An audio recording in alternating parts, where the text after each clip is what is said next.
All praises due to the Most High, to the greatest. Without him, we would not be here right now. We in a ball rotating around the sun at the same speed for the last 5,781 years. Think about it. That should be enough to make any Jew believe in God. That should erase all doubt. Just the miracle of the world rotating around the sun, to me, is enough to make you want to be religious. Absolutely. And I'm really here to talk about it. And this is really sad, Hashem, but it must be spoken about. Not with anger, not with frustration, not with animosity. No, with love, with grace, but with firmness, to let the people know that bad things are coming, yo. And I'm going to tell you why bad things are coming. Because if you look amongst the Jewish nation in general, they're very arrogant, they're rude, they're disrespectful, they're extremely ungrateful to God. Think about it, 80%, okay, let's say 72% of the Jews intermarry in America. It's not an exaggeration. That's ungrateful. When more than 75% or 72% of your nation is not showing gratefulness to God, it's one thing. But when 72% of your nation is Israel, who owes more to God than any other nation in the history of the universe, then it's a bigger problem. And it's the injustice, it's the crime, it's the corruption, it's the bribes, it's the smug look. I'll give you an example. I was in a synagogue. This really got underneath my skin. You know why? And I didn't say anything, thank God. I just let God deal with it. But there was a guy from California, and they were bidding on, first of all, I don't even know why these Ashkenazim are now doing with this bidding, bro. You don't understand with this bidding, bro. And I'll say it was Chabad. Chabad, I like, they do a lot of good things, but they like everybody else, man. They get sucked in by the Satan, and they don't even understand it, bro. And that's hurts, because when a guy like me that doesn't look like a big rabbi comes to correct them, they get upset, they get arrogant, they get rude. It's not all Chabad. It's just the ones I dealt with. And I'm telling, not all of them. Even in the ones I've dealt with, within the ones I'm talking now, you have many different rabbis. You have a couple of gems over there for sure. But I'll give you an example, yo. If you're in the middle of a heavy MMA fight with the Satan, for the death, it's a fight to the death. You win, you take your soul and go to heaven. You lose, he takes your soul and takes it to hell. In the middle of the fight, I don't know, your mom comes, not your mom, that's a bad example, because maybe you'll respect your mom and stop fighting and go talk to your mom. Even if you lost the fight, you might win in Shemaim because you respected your mom. That's how much it is to respect your mom. But let's say, I don't know, something silly. A friend from high school, whatever, pops up in the gym and says, oh, hey, what's going on? And you don't call timeout. You don't even call timeout. You just go and start talking to your friend. What is the Satan going to do? He's going to come from behind. He's going to jump on you like a monkey in a rear naked chokehold, and he's going to choke you out and take your soul and take it to hell. Right or wrong? I think everybody would agree.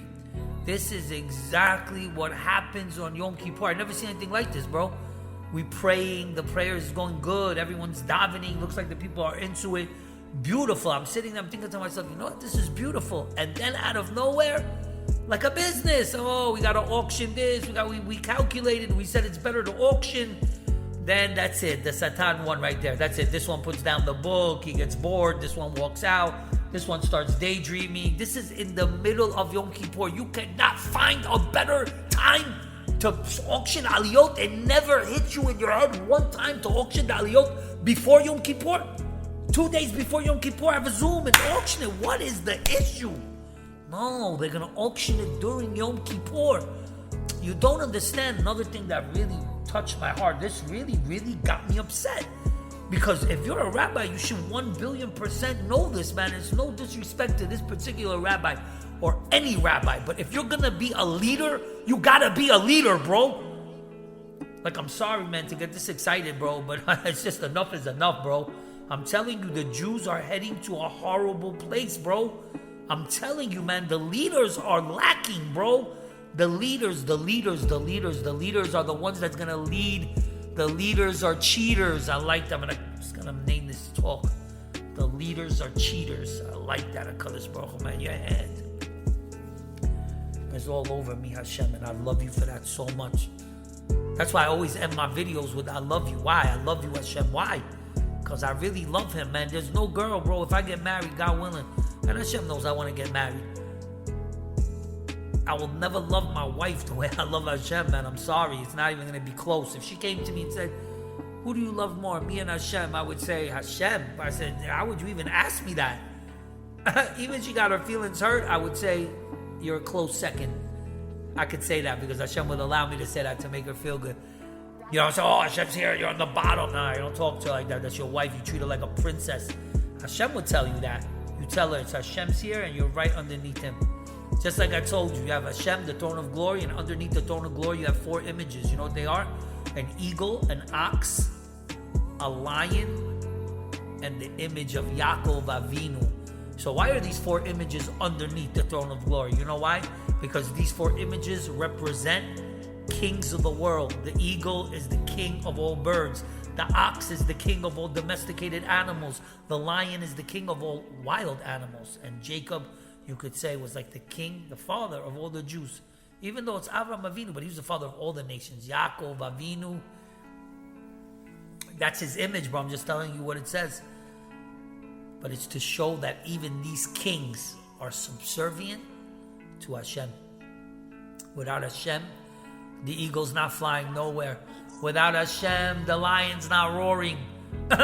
Without Hashem, the ox is going to roll over and, I don't know, faint. What do you want me to tell you, bro? The power of Hashem, you know? Man, it's amazing, man. Shabbat is coming up in a little bit. What a blessing to keep Shabbat, man. You don't understand how many times I begged my mother to keep Shabbat. I do it in a classy way. I tell her about Shabbat Shalom, Dave's story.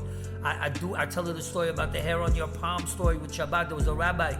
He said to this guy, kept going up to this guy, yo, you're going to keep Shabbat? Every Friday, like around 4 o'clock, you pull up to this corner of the bodega. Yo, it's it. You're going to keep Shabbat to Shabbat? Yeah, Rabbi. Yeah. God willing. Bezat Hashem. I love when the Jews say this. You're going to keep Shabbat? Yeah, Bezat Hashem. Bezat. They're saying Bezat Hashem. They're already thinking of what they're going to do on Shabbat. With the yacht and this and the girl and the champagne. Yeah, Bezat Hashem. They're not keeping. They're not even getting close. I always say that's the Satan says Bezat Hashem. There was this one rabbi that was so rude to me. It hurt me so much. So much. It hurt me because I looked up to him. And I wrote him this beautiful letter saying, like, how could you hurt me? I looked up to you. Like what you're doing is not nice. You know what he wrote me back? Let it go, bro. He didn't say bro. He just wrote me back. Literally, let it go. Like I told the guy, bro, you broke my heart. You hurt me, bro. I looked up to you. You were my rabbi. You treated me with such disrespect.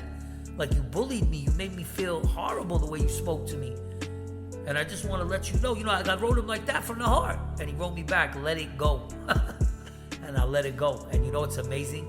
I said to myself, when I read let it go, it wasn't him emailing me let it go. It was Hashem. It was Hashem telling me, bro, let it go, bro. You don't need nobody. You have me, you good.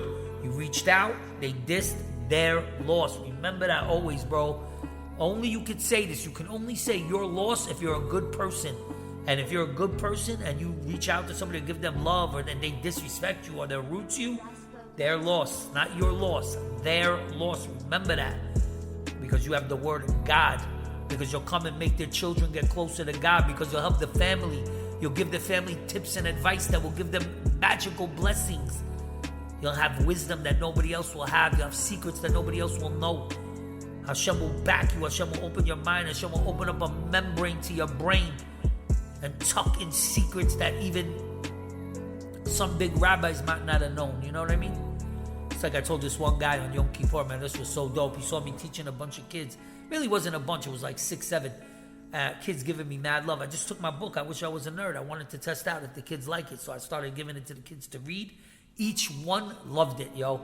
I can't even get into how the love that these kids gave me. This is craziness. So one guy walked by. He was like curious, like, oh, what's going on? So he kind of kneels down and he hears me telling them about how pride is not allowed in the Torah. Cannot be prideful. David HaMelech said what? The Torah is like a song in my mouth. He got punished for that. He committed a sin for him. On his level, sin. David HaMelech, he got punished for that. I don't remember what his punishment was. I have to remember. I never read it.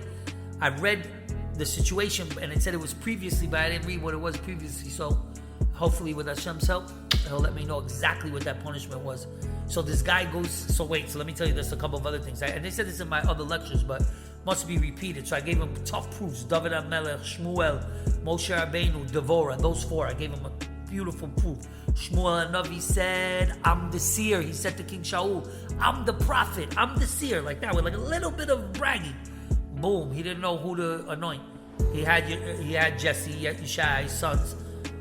And he didn't know which one it was. He went to the eldest one. It wasn't him. He was confused. Hashem said, oh yeah, you're the prophet? You're the prophet. You don't even know who to anoint. What are you, normal? What prophet? So then Hashem made him see it was David HaMelech. David HaMelech wasn't even with them. He was in the field. And they couldn't imagine that he was the king. And he was. And it was amazing. And then you have the prophet Devorah. She came in a time where the men were not really leading. And she stepped up. Her, and if I'm not mistaken, a guy by the name of Barak. But she was the leader. And she said, I'm the mother of Israel. It was in the middle of a song that she was saying to praise Hashem, but she was praising herself, and right away Hashem took away her prophecy. It was unbelievable, because the next line is, arise, Devorah, arise, like wake up. Wake up. I don't know, maybe she fainted. Maybe Hashem gave her a punishment that he made her faint, because she was getting too, like... And again, if one of us did that, it wouldn't be a sin. It wouldn't even be close to being a sin. Because we're not on that level, but when you're on the highest level, like Moshe Rabbeinu, and you say Shmua Amorim. After Miriam died, the well of water disappeared. The Jews didn't have water. They were panicking. They didn't trust God. They came to Moshe Rabbeinu. They yelled at him. They screamed at him. They treated him like trash. He said, Shmua Amorim, listen, you morons, you rebels. For that he got, because you know why? Not even for that he got punished. For that he got punished for hitting the rock and for saying, what do you want us to bring you water? Me and Hashem. He's putting him and Hashem in the same level. And again, he didn't mean it like that. It's just the way it came out. But on his level, not allowed. And you know what's so beautiful? This is the most beautiful thing I read in the Torah. Not the most beautiful. I should never have said that, Hashem. I'm sorry. But top 100, I would say. Moshe Rabbeinu, it says, Deuteronomy 12:3. Check it. It says Moshe Rabbeinu was the most humble man that ever lived. And in the word humble, it's missing a letter. You know why? To show he was deficient in that one time of being humble. The one thing about Hashem that I love more than anything else in the universe is that with him, there is no bribery. There is no nothing. It's the unfiltered, unvarnished truth. That's it. That's it in all its glory, in all its wisdom. It's just simply the truth. This is what it is, and that's it. And you could sugarcoat it, and you could dress it up. What do they say? Put a wig on a pig. Put a wig on a pig and dig a grave when you try to trick people and put a wig on a pig. That's what's going to happen. God forbid, dig a grave, be a slave. You know what I mean? Make me start rapping right now, and I'm not even in the mood to rap. And you know what's crazy, yo? Is that rapping, I don't even like to rap anymore as much. More poetry now I like to do. But rapping, it's a lot of bragging. You know, I'm this, I'm that, I'm that, I'm bad, I'm bro. Like LL Cool J, I remember he had a song back in the day. I'm bad, I can do this, I can do that, I can run. It's all about praising yourself, bro. Bump that. That's not what the Torah is about. The Torah is the antithesis of praising yourself. The Torah will tell you, you do a mitzvah, so you call your mom, oh, mommy, I just helped a homeless guy. So, okay, so he's proud. The Satan will come to Hashem and say he's proud. He did a mitzvah in the name of God. Good for him. Nah, bragging. It could be misconstrued as bragging. Now, if you do it really from your heart, okay, maybe Hashem will give you a pass. But what's the point? The point is, don't get used to praising yourself. You know what my mother tells me all the time? You know who praises themselves? The devil. Don't be like him. Don't be like the Satan. That's what the Satan does.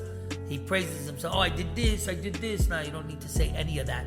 So how do you have pride? You're supposed to have pride in yourself, right? The answer is it's an inner pride and an inner feeling of joy that you know that Hashem knows that you did a mitzvah. And I give you the best proof.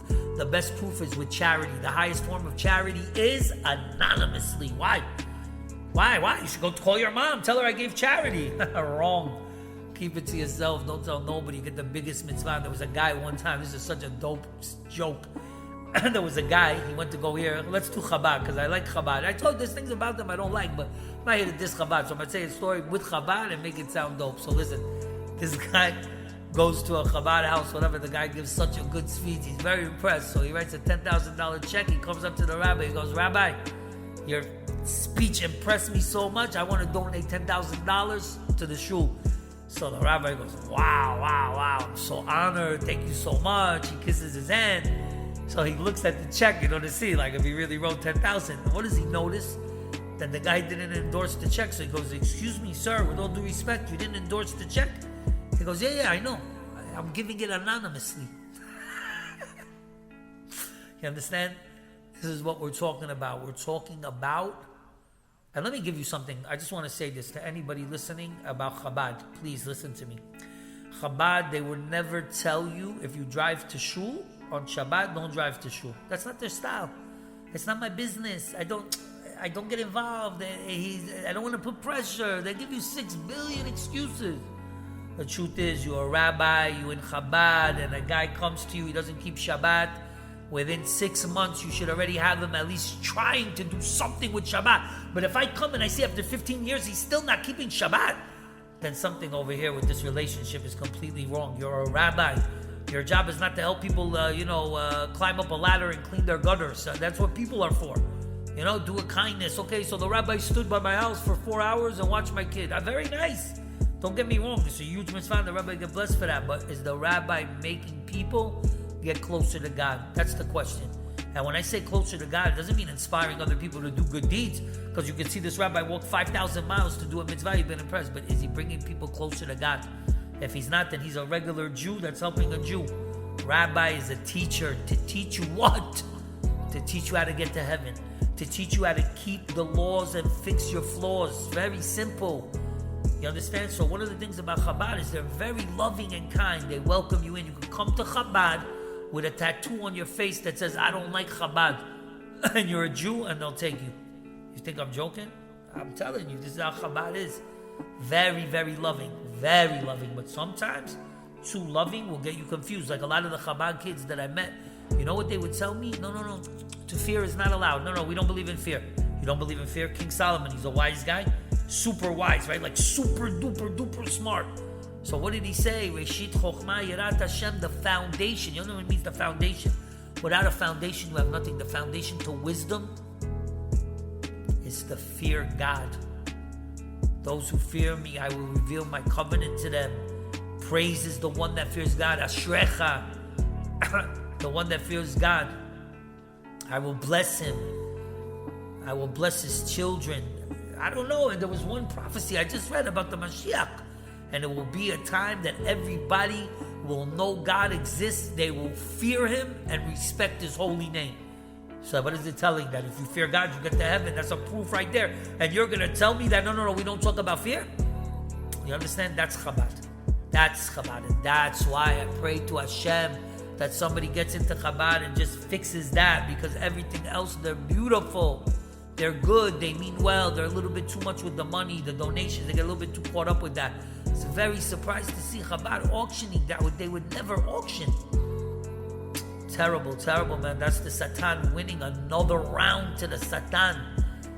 Never auction in the shul. You make people feel uncomfortable. Most of the people get nauseous from, excuse my language, I'm sorry, but I'm telling you, man, most of the people don't like it. It's a handful of people that have a lot of money that are going to bid. The guy who does the auctioning, he starts to get, all chest out. It becomes like a joke. He makes a couple of jokes. Everything. Come on. I told you earlier, I don't remember if I even finished the story because I bounced all over the place, but there was a guy, they were going to give him an aliyah from California. Bro, when they go going once, going twice, sold to the guy from California.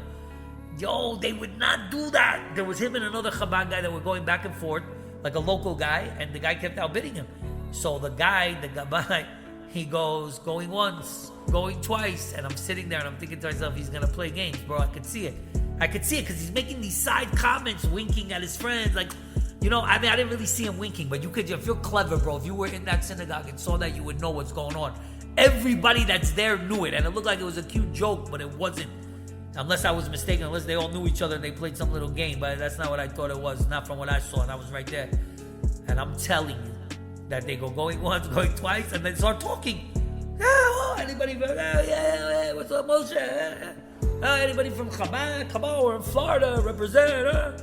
Any other place is going once, going twice, sold to the guy from California. When they sold it to the guy, bro, I didn't even feel like they wanted to give it to him, bro. Again, if I'm misreading the situation, I apologize, but I'm telling you I'm not. That's just my soft side coming out to just give the benefit of the doubt. And always, by the way, that's a beautiful lesson. And I keep saying I love Chabad, I have nothing wrong with Chabad, and this is the one thing that really hurt me. And I said I was going to talk about this earlier, and I actually did veer off topic, so thank God Hashem brought me right back. It's not Chabad, this has nothing to do with Chabad, this is just rabbis in general today, the leaders. This is really if you want to see a real rabbi, look if he talks, not even during the reading of the Torah. I don't think it'll be that dumb, because there I think everybody's watching to see, maybe fine. But look if he talks during Kaddish. If he talks during Kaddish, that's it. I don't care. The other day, you know what I saw? This guy doing Kaddish, and he's like calling somebody. Like, maybe even if he was trying to call the Gabbai to tell him to announce that tomorrow morning is Shachrit, fine. But in the middle of Kaddish, he's saying, like, he's gonna, and then he's like calling the guy, and he's saying it by heart. He's not even concentrating. And he's calling the guy like this, his eyes are open, he's pointing, he's this, and he's saying, and I'm looking at him like, are you kidding me? Like, bro, come on, like, listen, we all make mistakes, bro. Well, you don't think I make mistakes? I trip up here, I trip up there. You don't play with Kaddish, bro.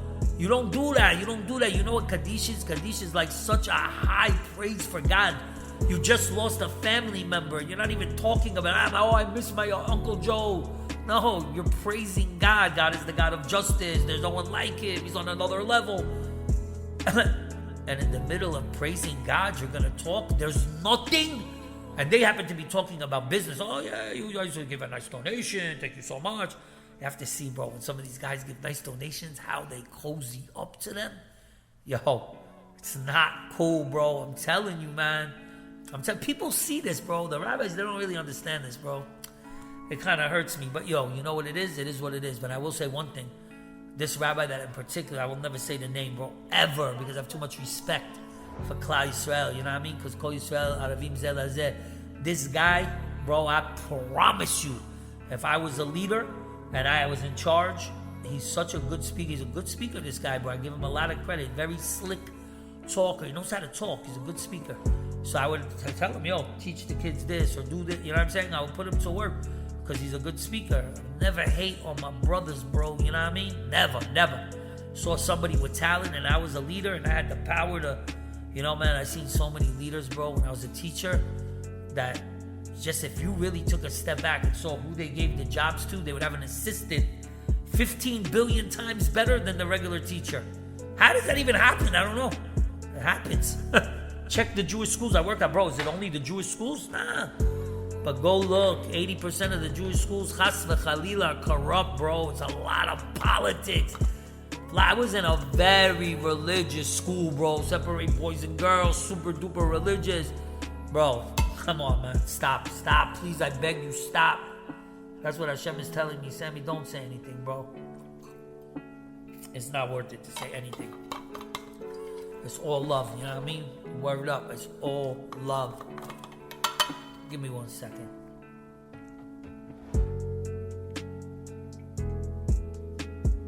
Oh, thank you, Hashem. That tasted so good.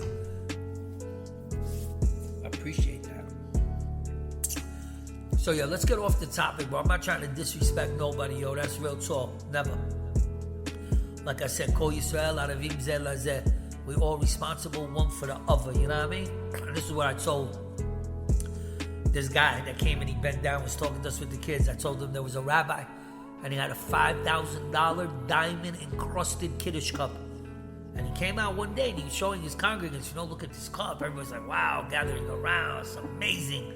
So this guy walks by, grabs the cup and dips and like jets. He just starts running, stole it.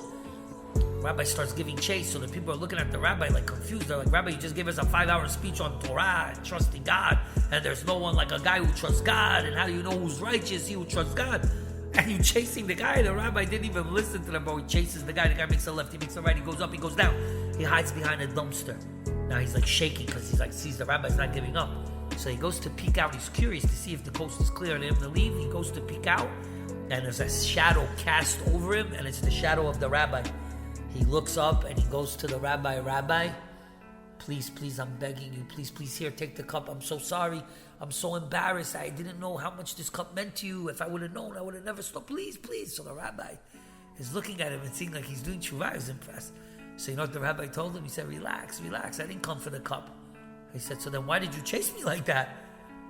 He said, because I came to tell you that the cup is worth $5,000. So if you sell it, make sure you get $5,000. You understand what Hashem wants from the Jewish nation? That's what Hashem wants. Hashem doesn't want this pizzeria playing games with this pizzeria because they're on the same block. You understand? Crying and complaining, fighting over the sidewalk and this, and for what? If you guys were smart, you join together and make a bigger pizzeria and both eat and be sated. But no, the Satan is like a wedge. He'll get in between anything. Oh man, the Satan, bro. I have to explain to you something, man. The Satan is like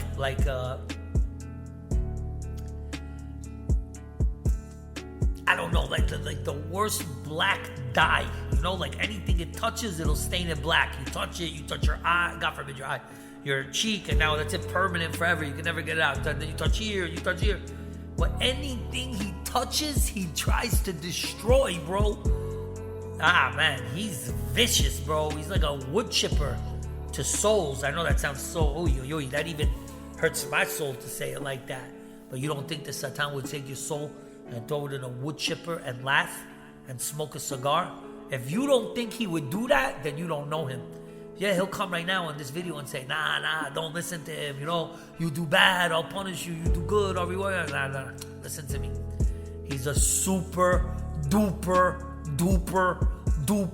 genius. Hashem's not even a genius. Hashem is there's no describing his intelligence. But we could describe the Satan's intelligence. He's a super duper genius. You know why? Because he will trick you. He will come to you like a rabbi and convince you what you're about to do is right, and it can be the biggest sin you ever committed in your life. And he'll find some way, somehow, to play with you, bro. That's what he does. That's the Satan. Don't ever trust him. I'll tell you an example of the Satan. You understand? It says that when a person dies, they see the Satan, and they get very nervous, and they don't want to die. So they say to the Satan, listen. No, the Satan says to them, listen, I see you're very nervous. Listen, I'll give you 15 years of life extra. All you have to say is, I deny God. You don't even have to mean it. Just say it like, stop. And I'll give you 15 years. And then the Satan shows him a picture of his kids and his wife who he loves and his business that was just about to start booming. And he said, come on, just say deny God, bro. Come on. It's not a big deal. You don't even mean it. And you're going to say, I deny God. And he's not even going to give you the 15 years. He's going to say, you deny God? Okay. Now I'm going to kill you anyway. Like, that's what he's going to do. He's going to embarrass you. He's going to shame you. He's going to make you mad. Yo, listen. People that, God forbid, are in adult films, what is their end? Suicide. 90%. Go check. They're empty. They feel horrible. Why? Because they're attached to such evil. And Onan. Look, man, if you're a guy and you, God forbid, spill sperm, bro, listen to me. So you never forget this for the rest of your life, times infinity. When and Onan spilled their seed. And they didn't even do it really for such bad purposes. Like you would maybe do it for lust or pleasure. They did it more to keep their bodies of the wives like looking good. They didn't want them to get pregnant. Fine, it's still horrible. But what does it say about and Onan when they spilled their seed? And they did evil in the eyes of God, and God killed them. You think I'm joking, bro? Go. I wish I knew that verse where it was in the Torah. Hashem, wow. You see, if I was on a big level, like a huge, which I'm not obviously, tzaddik, I can ask Hashem, what verse is that? And Hashem would answer me and tell me the exact verse, and then tell me a secret about it. Hashem, Shabbat is coming up. I gotta bounce, yo. You know what? Even 15 minutes earlier. You know why? I'll tell you why. Because he's not. Don't play with Shabbat, bro.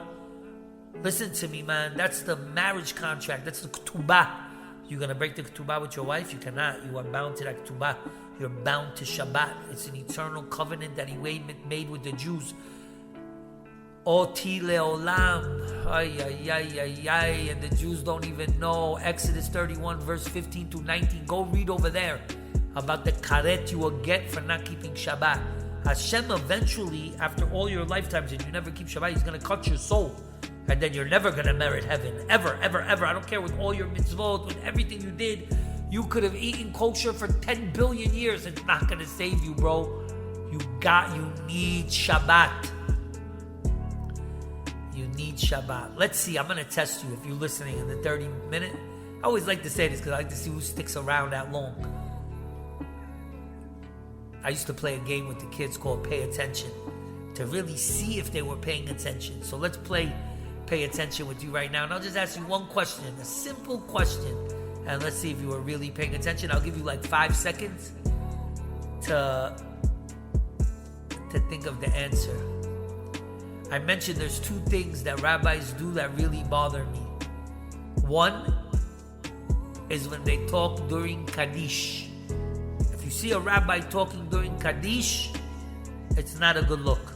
I'm just letting you know. A real rabbi would know, never. Bro, you know I know what I'm saying is true. Because when you say, Yehei Shmei Rabba Mevrach Le'olam V'ed, you know, it says in the Gemara that if you say that out loud with passion, it could save you from 70 years of suffering. Think about that. It can annul a death decree. Do you even wrap your head around what I'm saying? And I remember, and Hashem, I have to say this, man. Oh my God, HaKadosh Baruch Hu, I beg you to keep blessing me like you do. Why? I tell you why. Because when I stuck around after Yom Kippur for Aravit, you know how many Kaddishim there were? Another Kaddish. Every time at the end of Yom Kippur, there was Kaddishim. And then after that, you had the thing. And then you had the Brachat HaLevana, another Kaddish. Every Kaddish. And I'm sitting there yelling, hey, Shmei. I don't care, bro. You can look at me like, oh, yo, he's yelling it out. He's yelling out that God is the greatest that ever lived. You should yell it out louder than me. What are you talking about? Yell it out. What are you talking about? All right, yo, listen, I got to dip. I got to bounce. I love you, Hashem. And I love Klal Yisrael, man. It hurts me in my heart. I talk to a lot of your children, Hashem. The passion is not there. It's not me. Listen to my talks. I got all the passion. You have an ounce of love for Hashem. I'll bring you closer, guaranteed. But I talk to a lot of children. They like zombies, bro. Zombies. Some of them I don't even waste time, bro. Like today, there was one, God bless, nice kid. Don't get me wrong, bro. He's like, I got to say hi to him. He's a nice guy. But in the middle of me teaching him something from the prophet Jeremiah, I bounced, bro. I bounced. I was like, I'm sorry, bro. You're not even paying attention to me. You're playing with your bag. You're not even listening. And it's not because of my honor, bro. Please don't think that my ego is big. I really don't care whether you listen to me or not. I have a book, a children's book. It says on the blackboard, don't expect too much from people. I understand what's going on, but you're disrespecting God, homie. And you don't deserve to hear this Torah right now. But I don't even mean to seem like it almost sounds rude, but it's not. I said in the class, he's so funny. I was in the sauna. He came into the sauna and he's like started talking to me, and then in the middle of talking to me, he walked away. So he looks at me and he smiles and he goes, "I'm just getting you back." And I was like, "It's all good." He's like a nice kid, yo. I told him that's what he did. He came in to talk to me. So I said to him, "Yo, you got to see my children's book. You're going to love it." So you know what he said to me? "I got to go, bro. I got to go. I'll catch you later." That's like his favorite saying. I said, "No problem, bro. Do your thing. It's all love, bro." But I'm just letting you know, bro, they're just not close to God, bro. They have no idea, bro. You go blow the shofar on the beach with girls half naked, they don't even see it's a problem, bro. Like, I don't ever want to be this type of teacher that just talks bad about my nation. No, that's not what this is about. This is just to let you know that I love you, Hashem. I love your children. And I'm just warning your children that if they really don't wake up and they don't stop with the intermarriage and with the corruption and with the arrogance and the smugness and the rudeness, it's gonna be a destruction, bro. I really don't know what to tell you. Hashem will end the world, bro. What do you think he has time for this garbage? He doesn't. He really doesn't, bro. It gets to a point where Hashem is gonna have enough is enough, bro. Stop playing with God, bro. I should name that the name of this lecture, but I won't. You know why? Because I'm gonna name it. The leaders are cheaters. Hashem, I'm so sorry, man, to talk like that, but you know it's true. You know it's true. Look where the Jews are, yo. Listen, I gotta bounce, man. The Satan is a genius. Look, he gets me talking about B'nai Israel and not such a nice way, which is already a problem, which obviously I don't mean it in a bad way. Hashem understands. That's why I'm not nervous to talk like this. Hashem understands exactly that it comes from the heart, that I love them, and I'm not here to put anybody down. The opposite. See you, I'm grateful. I'm going to try to help you. You know what I'm saying? This particular kid I was just talking about in the sauna, he'll tell you how I teach him. And there's some days he is into it. I'm not going to lie. But just recently, no. You know why? Because he hangs out with the goyim too much. And I try to warn him, bro, you keep hanging out with the goyim, you're going to turn into a goy. Because you don't study Torah, you're not close to God, like you're not plugged in, bro. You gotta get plugged into God. All right, Hashem, it's hard for me to stop talking in the middle of my video, yo, because I like the way this speech came out. But everything stops for the honor of God. Remember that always. Love you, Hashem.